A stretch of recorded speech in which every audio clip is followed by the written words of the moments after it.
Hello and welcome everyone, this is Adam from Critical Impact Gaming, and today we have another epic battle. This time it's gonna be against an opponent by the name of El Presidente. So my opponent is gonna start off with their pet rock Colossal over here, and I'm gonna start off with my Daruma. And we actually both have really unique teams, honestly, really just like mixed tier teams. As you see, I do have my Daruma or my Galarian Darmanitan, and I'm just going to start off with my U-turn just to get a little bit chip damage and see if he's bulky or if he's going to be offensive or what. Obviously, he's just going to go for his Stealth Rocks, which doesn't really bother me too much because my Darmanitan is really the only thing that's going to be affected by it, seeing as how I do have the Heavy Duty Boots item on my Run Bun here. So I'm going to go ahead and just go for the high jump kick, seeing as how much the U-turn for my Darmanitan did. High jump kick will almost certainly KO it. But unfortunately for me, he does predict that, and I mean, it's a pretty easy prediction anyway. But he's just gonna go for the Qwilfish, and that's really not gonna do too much to him. Does a little bit less than 50%. So I'm just gonna go ahead and switch out something to handle this a little bit better. And I'm thinking he's probably just want to go for the what's called the Fish's Run. But he actually does not do that. He reveals the Rock Blast. So this is a very I want to say interesting Qwilfish set. But yeah, if you guys didn't know, Qwilfish is one of my favorite Pokemon, along with Seaking.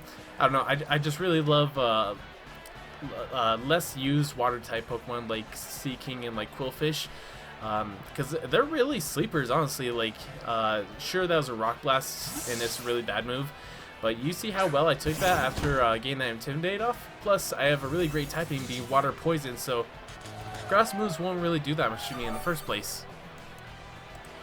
Now, as you can see, he does go into his Rillaboom here, as I do try to Thunder Wave his Qwilfish. So I'm thinking, okay, he's probably just gonna go for the grass move, the grass stab, and I'm just gonna switch out into my my Flapple over here because I'll be able to quad resist that. Unfortunately, my opponent predicts that and goes for the knockoff, does right around 50, maybe 55% to me, and I'm thinking, well, I mean, another knockoff won't be able to kill me, so what else is he going to have? Hopefully I'll be able to live something. I don't really know what Rillaboom uses, so I didn't even know that he had U-turn. I didn't even know he had access to U-turn, so unfortunately that my G-Max Flapple kind of was kind of wasted in this battle. But I mean, that's okay. It just gives me an opportunity to use a Dynamax or something else later on in the game.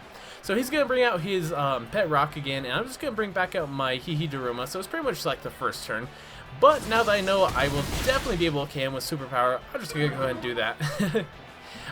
My attack and defense will fall, but it's not really an issue because obviously I'm going to switch out. I don't want to keep my Darmanitan in against anything else. I could just take a hit and then kill me, since my defenses are -1 and they would be at -2 if I did stay in and go for another Superpower.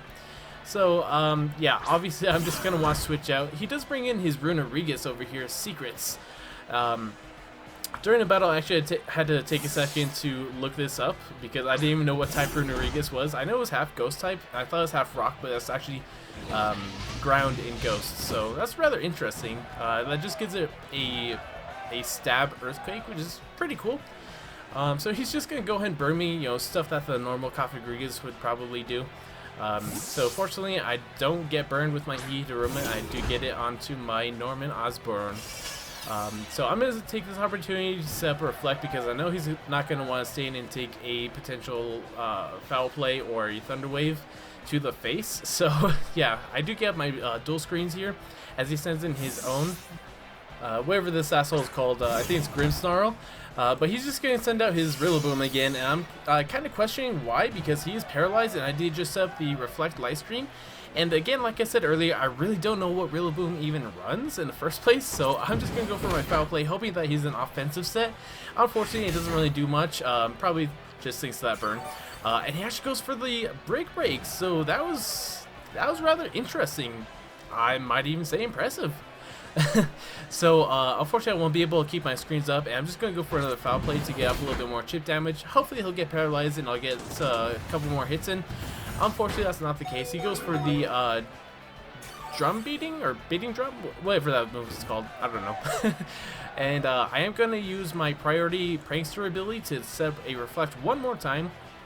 But my opponent is a little bit smarter than that. He just goes for a brick break to both take out my reflect and take me out. So that's kind of unfortunate. My grip snarl didn't get to set up screens really. So yeah, I mean, Rillaboom's pretty good, honestly. I think all three of the stars are really good in this game. I think Inteleon is probably the best of the three right now, with Scorbunny being a close second, and Rillaboom's pretty good, but definitely not as good as the other two. So he's gonna send his Super Saiyan tree back into his Pokeball and send out his Dracovish, thinking he could take out or take a Power Ball pretty well. But I do go for the bounce. Now my logic here was if he is Scarched, because he hasn't really revealed his item, if he is Scarched he'll be faster, and the Fishious Wren won't hit me because he's faster, and then I'll be able to bounce, maybe get paralyzed, and take him out with a Sucker Punch. Unfortunately for me, that doesn't even happen. He just goes for the Rock Blast, which means he's actually slower than me, revealing he is not Choice Scarfs. So that whole plan just went down the drain. I was considering going for another bounce, but I'm like, no, I should really just go into my little prick, because he's gonna be able to get the Swords Dance off, or sorry, not Swords Dance, the Intimidate off, and then I'm like, you know what? I'll be able to take a Rock Blast a whole lot better with a Steel type, even if I don't get the Intimidate off. But he actually goes for the Bite, which is actually beneficial for me because I do have the weakness policy. So I'm just gonna go for the King Shield now, predicting him to maybe just go for another attack, and with that he'll be getting the -1 from my King Shield. Either that, or he could switch out and I'll just be able to scout. So either way, King Shield is the best move I could go for at this moment. He's actually gonna go into his Grim Snarl. That's fine. I don't really want to mess around with the Foul Play, because that'll probably take me out even though I'm in shield form, because of the fact that I do have +2 from the weakness policy. He actually reveals a Sucker Punch, so again, another uncommon set like the Dracovish. This one's more of an offensive set, seeing as how it does have Sucker Punch over Foul Play. But that's all fine and dandy, because I'm just going to go ahead and go for the Flash Cannon and take him out. So that's 2 down for each side now. He hasn't revealed his last Pokemon yet, but doesn't really seem like it's much of a threat, to be honest. I just gotta be careful with the fish. So I'm gonna go for Shadow Sting, because I know I won't be able to live another bite even in King Shield form, and I definitely want to just get some chip damage off. So now he reveals a Draco Meteor. So Bite, Rock Blast, and Draco Meteor. That's definitely a unique Dracovish. So my Aegis Slash is gonna go down, unfortunately, but that Shadow Sting did a lot, to the point where I could just bring in my Daruma, take some South Rock damage, and U-turn out to take out his Santa Elf. It's kind of a weird nickname. I don't really get it, honestly. I don't get it. So the fish is finally gonna go down. And, you know, it's actually kind of weird how U-turning and killing something works, because it actually puts the user at a disadvantage, seeing as how I U-turned out and my Scorbunny is going to come out before my opponent chooses their Pokemon. So the fact that they get to choose their Pokemon means that they could bring something with a clear type advantage, like this Runerigus, which is the ground type. So I'm going to go for the Power Ball, seeing as how it's my strongest move, being Stab as well. And I actually didn't expect it to do this much. I thought I'd probably do around 30%, but actually did closer to 50, maybe a little bit more even. But he's going to take me out with Earthquake. That's kind of understandable though. I definitely didn't expect to live that. But he's just going to get a little bit of HP back with those leftovers, and I'm going to send in my little prick over here, which is, I mean, it's a Qwilfish. That's pretty much the end of the game, right? It's the strongest Pokemon ever, next to Seeking, obviously. So I'm going to go ahead and go for my Dynamax here, because it's really my best option for Dynamax. Going for a Dynamax with my Darmanitan, it wouldn't really be beneficial since I kind of need my Choice Scarf. And I'd much rather have a bulky Pokemon be my Dynamax at this moment. Also, the Max Geyser gives me a rain boost since I do have the Swift Swim ability, so now my speed is doubled along with being super duper bulky and having double the HP. So Runerigus is going to go down to one single hit. Obviously, this thing is way too powerful. Please ban no more Qwilfish in VGC 2020 or Smogon OU. It needs to be banned right now. So he's going to go into his Super Saiyan tree. That's a pretty cool nickname though.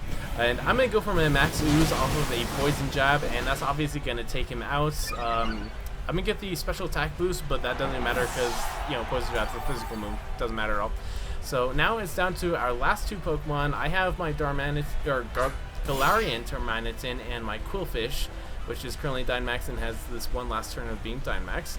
And I'm going to go ahead and go for the Max Geyser as he sends out his, I'm pretty sure it's called Berserker. I could be wrong, but I think it's Berserker, something like that. So obviously he's going to go for his Dynamax as it is his last opportunity to take the victory in this game. And you know, he hasn't Dynamax earlier, which he definitely could have with either his Rillaboom or his Runerigus. I think those would have been pretty good Dynamax options, at least earlier in the game. But I am going to go for my Max Geyser one last time. It's my strongest stab move, plus he's immune to my Poison Jab, so I'm not even going to mess around with that. He's going to go for the Max Phantasm, and that's going to do absolutely nothing. He's not even at -1 from my Intimidate. His, I think, what was it, his Runerigus was the one that got intimidated. So, yeah, that's kind of funny. So I'm just going to go for a Waterfall, and that does a pretty good amount of damage considering he's got double HP. He's going to go for Max Phantasm. Even though I'm in -1 and it's a critical hit, I do still live with 5 HP. Get some Black Sludge recovery, and on this very next turn, I still outspeed because the rain is still up, and I'm going to go for a Waterfall and take him out. So that was a very good game, El Presidente. I hope you had fun. I definitely did. I hope my viewers enjoyed the battle. If you did, make sure to leave a like. I always love comments, and subscribe for more. I'll see you guys next time. Have a nice day, everyone. Bye.